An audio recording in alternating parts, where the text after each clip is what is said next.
Refugee Day on Monday. How many refugees should we take? The government say they'll increase the number from 750, of course, to 1,000. Round the panel before we get to Ali. Is that enough, Matt? Yes, it is, Wallace. I think we've landed it quite right at about 750, going up to 1,000. We're taking an extra 250 Syrians a year. It's pitiful, isn't it? Repatriation, we're 300. We're the 87th in the world. No, that's wrong. We're 7th in the world for quotable refugees. No, that's we are a fact, the 87th Wallace. in the world. So we need to get that right. And it's also about the quality of service they get. When they come here, we need to make sure they get the quality of service. I know that, but come on, 1,000. Why not 1,500? No, it's about 1,500 in total, and we're ranked 7th for quotable refugees in the world, Salisa, ahead of European countries. 1,000, is it enough? Absolutely not.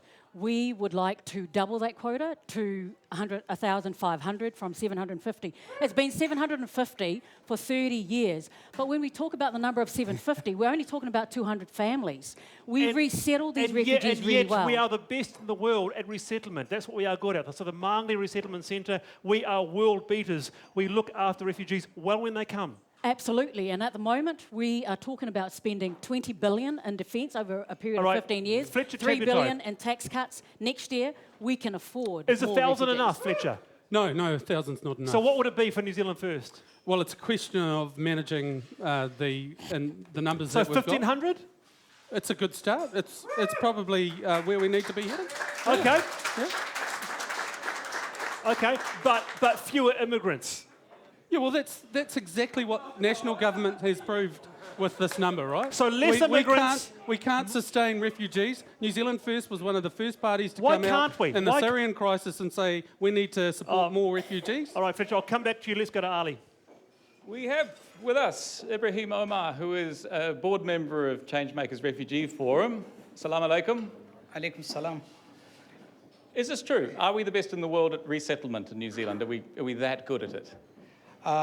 I can't say that because I don't know about the other countries, but New Zealand has a basic resettlement process, which is quite good, but I don't think it's good enough because I am a refugee. I spent 6 weeks in Mangley refugee camp when I first came to New Zealand. In those 6 weeks, you get looked after, but once you leave the camp, and then you have to fight, for everything. You have to fight for a job. You have to fight. It's tough. It's tough. And you came from Eritrea? Yes.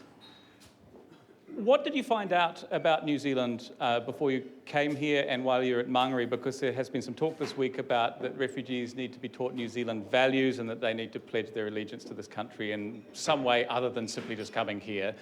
What did you know about New Zealand before you arrived here? Well, first, the immigration officer that I spoke to when I was in Sudan told me everything about New Zealand. I didn't really know much about New Zealand before that. And then when I came here, the reality was it's a pressure. It's a pressure to get by every day, to get a job, it's a pressure also to assimilate yourself. A lot of people feel this pressure just to be a Kiwi, to sound like Kiwi, to act like Kiwi. And that compromises your culture, your religion, your background, your values. And that's, in that sense, people struggle. One of the interesting things about the latest quota announcement was it had a quota that would be settled by the community, because when the Syrian crisis happened, churches around New Zealand said, send them, we will help. What does that tell you about the community, but also how stretched they are in terms of their resources to deal with this? It's not only churches. People across New Zealand opened their arms and they said that we can even have them in their houses. And the government felt this pressure. They responded, but only increasing 250 refugees. And then it's only be implemented in 2018. So this is like telling the people that who are drowning in the Mediterranean Sea, dying in deserts, that we were only coming for you within 2 years, after 2 years. So the government, it's really disappointing because I know the fact that New Zealand can do a lot. It has economic capacity, it has public support, but we're just lacking the political will from the government. Thank you very much, Ibrahim Omar of the Changemakers Round of Refugee applause for Forum. Ibrahim. Good to have you here. Good to have you here. Matt, I want to come back to you because you're a man with a heart, MP for Waimakariri there. Yes. And Great place. when you hear him talk about people drowning in the Mediterranean Sea, Yeah. and you know that as Yeah. a country, 1,000 people, come on, Yeah. that's just nothing. Yeah. Personally, would you like to see it more? Yeah. Because you've got time. I accept that, Wallace. I backpacked through Syria in 2006 and went to many towns that we see on TV now being blown apart. And the Syrian people were fantastic. Like us, they're concerned about getting jobs, getting their kids through education. But we have to look at it through the lens of resettlement and quality. So at the moment, we know refugees coming here have very complex issues Come on, integrating. Matt. We support them No, through they don't. 75 million a year. There's a high proportion that unfortunately don't go into You've employment seen- for okay, a long so you've time. seen these So places it's like about the Syria. ones we bring in, bringing it in and giving them a quality service. Hey, look, in a couple of years, if we review it again, then let's increase it. But my point is, you're going to have the left who say open borders, you're going to have the far right they're not saying of open New Zealand borders, Matt. First who are going to That's put up a that's wall. inflammatory. We're landing it right in the middle, you know? Okay, Fletcher, I want to ask you this. When we talk about New Zealand values, and you guys are big on this, saluting the flag and that type of thing, Yeah. what are New Zealand values? That is a good question. I think What are they? Well, give us one.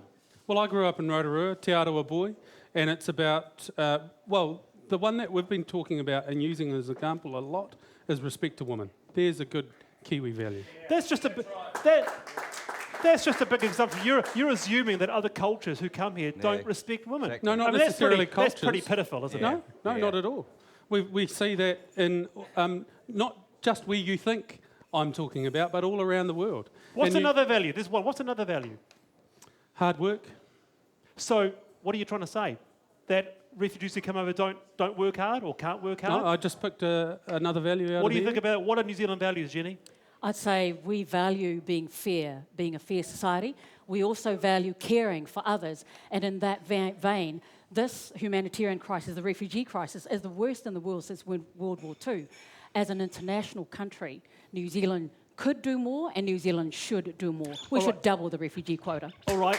Okay, very, very good indeed. Hey, Ali, just go to a couple of people in the audience. What do they think? Should we double the quota, or is it about right at 1,000? What do you think? I'll just ask you here. Tell me what you think about the quota announcement. How many refugees should we be taking every year? I think we should take 7 billion. Now, I think most people would and you, ma'am? Far more than we currently do. Right. We could do a bit much more. And well, what did you make of the announcement this week? Yeah, it's far too few. And I mean, the discussion that was just had, if it's refugees that are the problem with having issues with respecting women, why do we have such high rates of sexual violence against women here? No society is perfect. It doesn't mean that we should turn our backs on human beings. Yes. People in glass houses shouldn't throw stones. All right.